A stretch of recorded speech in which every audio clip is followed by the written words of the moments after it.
દોસ્ત, કેટલું કમાઓ છો અને કેટલું બચાવો છો એના કરતાં વધારે મહત્વનું છે બચાવેલા રૂપિયા કેવી રીતે ઇન્વેસ્ટ કરો છો.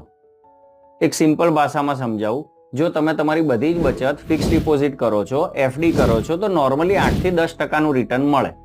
એટલે સાદી ભાષામાં 10 થી 12 વર્ષે તમારા રૂપિયા ડબલ થાય. હવે સેમ ટાઈમમાં મોંઘવારી દર એટલે કે ઇન્ફ્લેશન રેટ 5 થી 6% રેટથી નોર્મલી વધતો હોય છે. તો એ પણ ઓલમોસ્ટ 80% જેવો વધી ગયો હશે.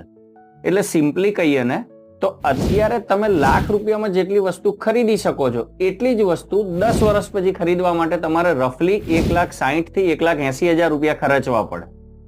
એટલે તમે રૂપિયા ઇન્વેસ્ટ તો કર્યા પણ વધારી ના શક્યા. એટલે મને પૂછો ને તો હું એમ કહીશ કે ઇન્વેસ્ટમેન્ટ હંમેશા એવી રીતે કરવું કે જે ઇન્ફ્લેશન કરતા મિનિમમ ડબલ રિટર્ન આપતું હોય. જો વધુ જાણવું હોય તો નીચે કોમેન્ટ કરજો. બાપા સીતારામ.